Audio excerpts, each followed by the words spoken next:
So these pluot trees are so abundant with fruit that you have to do something in form of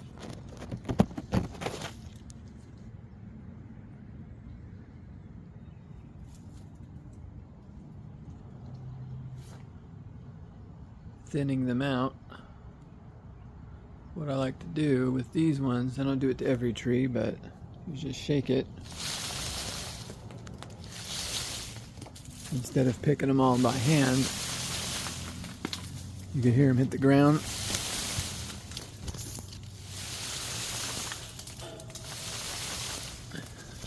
The strong ones stay, the weak ones go, and some taste better than others and get bigger.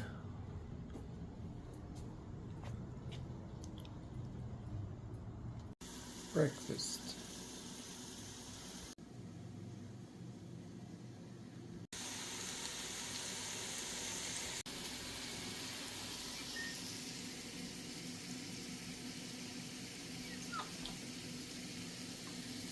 Wanna get it? Get it?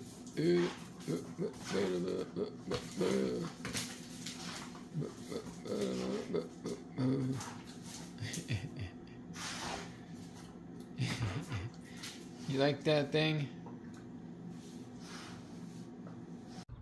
Funky little beat, beat, beat, beat, beat, beat. Gonna share another delicious thing I like to eat in the mornings. Me too. I can't wait. Got so excited to eat it, I forgot to share. You enjoyed your little bits you got, huh? Not so close. A little whey, a little banana, a little Greek yogurt, a little milk, strawberry, banana. Tasty. Someone wants some.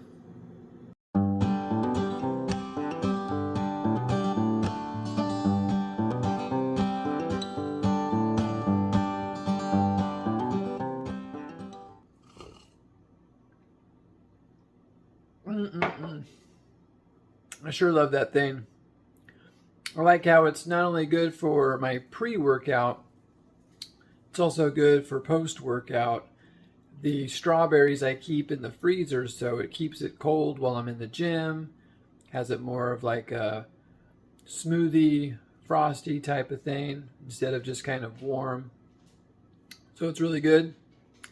And it's always good to be hydrated and well energized before the gym and after. My last chance to fine tune the patio side of the garden. Gonna try to make it dog puppy proof, as that dog will just rip apart everything. So I'll probably be growing less back here for now. But I gotta get it all done because it's about to be getting hot. It's almost May. So I'm chopping up these vegetables for my omelet, and I got to thinking, perhaps a good reason why a lot of people don't try to be healthier with their eating is because some of the cooking and prepping and all those things do take a little bit of extra time than just stopping it at a drive-through really quick, not having to do anything but unwrap something, eat it, and throw it away. And when you put in the extra time to prep and cook your own meals, it's like an investment into your future. So the time it's taking now is actually adding on quality of years later on in life. And not only that, but right now as well, because you'll have good energy today, you'll feel good, you'll be healthy from now, in between, and then in your latter years as well. Instead of sputtering out younger, getting sick because you ate all that junk food and all that crap, and now you might still be alive, but how are those quality of years? They're keeping you alive an extra decade, but being bedridden, sick, and feeling miserable, is that really life? Prepping your own food, doing your own stuff, helps cause better life, better quality of years. I bought into that. I don't know who might sell other people onto another way, but with the way we live today, we've just been conditioned to be sort of lazy, to be quick, to want things now. But anything that has true value, real value, comes and takes time. Anything that is truly valuable takes time. It takes gold millions of years to be created. That's a valuable thing. It takes seconds to make junk food. Not a valuable thing. And on a lighter note, Cosmic Crisp, I think, is my new favorite apple. Cooking up some asparagus and artichoke from the garden. It's gonna be good. And with it is some salmon. Yum, yum, yum. Low calorie, high-ish nutrients, minus the mayonnaise. Healthy doesn't mean perfect. Just got back from helping out Lauren. Little episode-ish like today.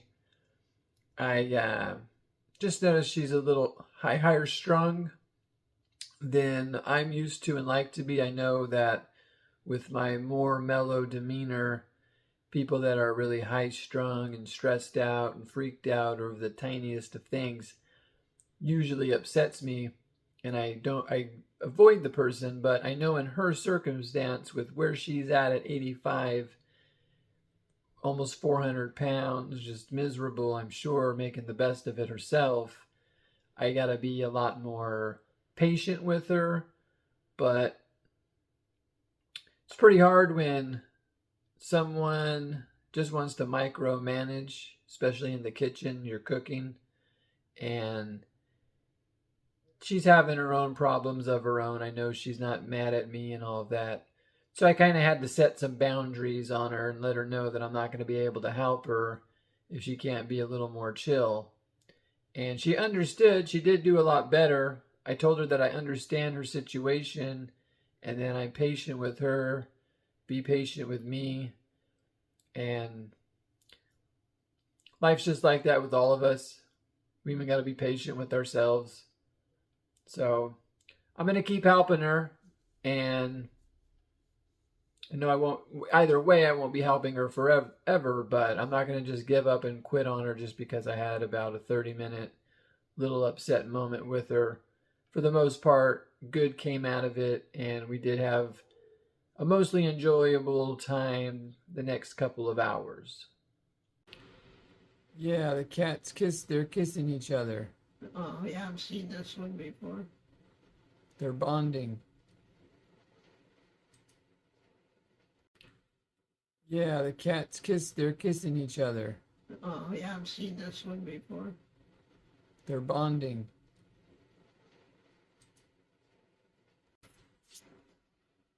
Oh, I can barely make out who it is.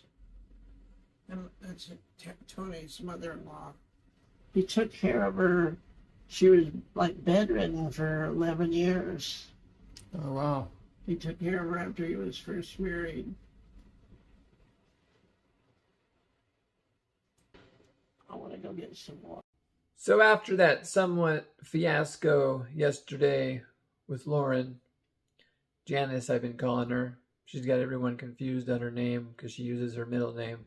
But anyways, she had told me a little bit after I got there that she wanted to thank me for the other day, because I guess her being able to vent out whatever it was she needed to, that she woke up happy and was feeling good, which she hadn't been in a while.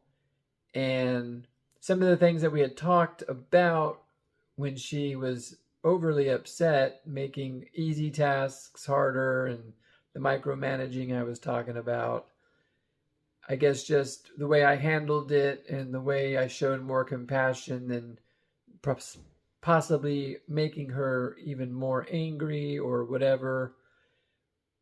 At least she was able to feel a little bit better with my presence there. I know we are all, our emotions fluctuate day to day. One day we can portray ourselves as happy and in the mood, and then the next day completely opposite feelings. So it's not like forever now she's going to be great and they have lived happily ever after thing. But it's pretty nice when someone shares how they feel with you like that, don't think anyone's ever opened up to me like that and just kind of told me that. So it was pretty cool. So something like that can help with all of us, just handling things a little bit lighter, not being too selfish or upset or taking things personally and getting defensive, kind of understanding first, then bringing out the worst. A quick side topic on the experience with Janet going from ragingly upset to a more understanding level of emotion is that something that was relating as well was not too long ago our family dog had a flea outbreak, and once it hit the peak and you really don't know what to do, it could drive you crazy, and in the moment things seem like they're all going to fall apart, things are shattered, you start planning your next move because you can't take a certain situation, and it seems so bad that there's nothing that can happen to make it better. And either with her emotions that was so bad, I just felt like I probably wasn't going to be able to help her. In those crazy moments like that, of the peak experience of that negative moment, you have to realize that the next good experience is to come, because, and not only to come, but also you've hit the peak. It's not as bad as you think it is. It's about to get a little bit better. You just have to work with it, plan things out, do whatever it takes to make it better. It's ultimately you making it better, because it will get worse if you don't do anything.